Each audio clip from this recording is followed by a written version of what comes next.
being emotionally intelligent, low-key, high-key, is a burden.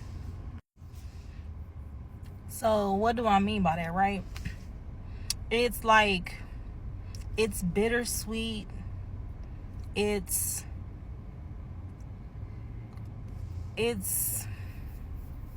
okay. This is why. Well, let me just skip of what it is. This is why it is those things. It's like bittersweet. It's a burden. It's a gift, but it's kind of like a curse at the same time, because not only are you aware of your own emotions, you're also aware of other people's.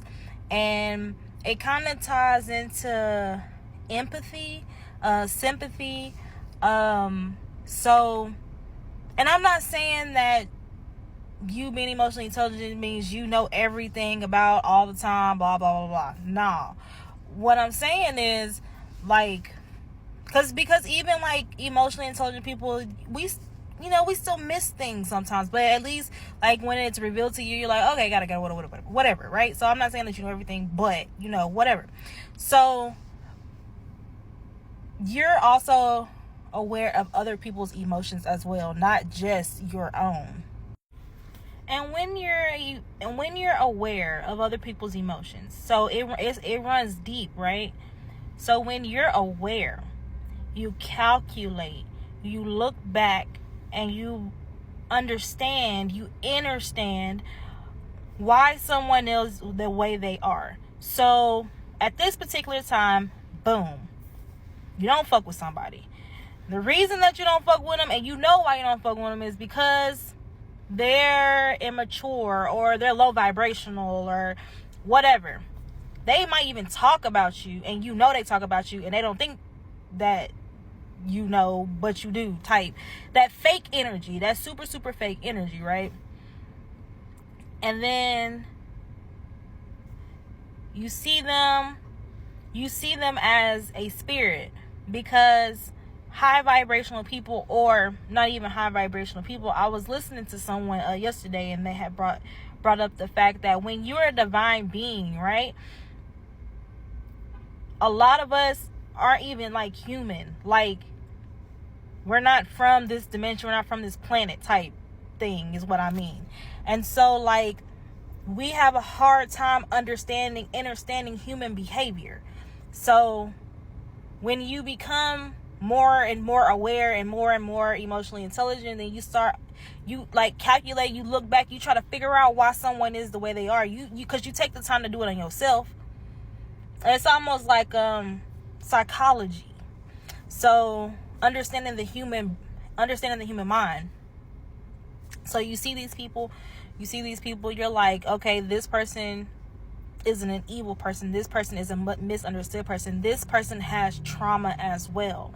So if I look back on something, and this isn't even giving people excuses, because even I think about empaths and narcissists preying on empaths, but this is the reason they can do it. This is why it is, because people who are empaths take the time to look back and think. Well, take that back. Emotionally intelligent. I mean, not all empaths will take the time, but anyways, you will take the time to look back, figure out some things, like, okay, I've known this person for such and such time. I know in this amount of time what they went through, and I've had conversations with them, and I know what they went through before I knew them, or if y'all, you knew them the whole time, whatever, but and you start thinking like, if you're aware of yourself, you understand why you made certain decisions. Even if you didn't understand it in the time, you can go back, look at it, be like, oh, boom, this is why I do this now to this day, because of, boom, what happened then, blah, blah, blah, blah, blah, blah. So you do the same thing for other people. So you're like, okay, boom, they ain't shit now, but this why they ain't shit. Like, and that's where it comes to being kind of like a little issue, like not an issue, but like kind of a conflict within yourself, because you see that wounded child in them. You see that wounded, that baby that got wounded, that was abused emotionally or physically or verbally. You see that, and you don't hold it against them. You can't hold it against them. It's not even in your heart, because you vibrate so high. It's not even in your heart to hold it against them. Like, I understand why you are the way you are. I get that.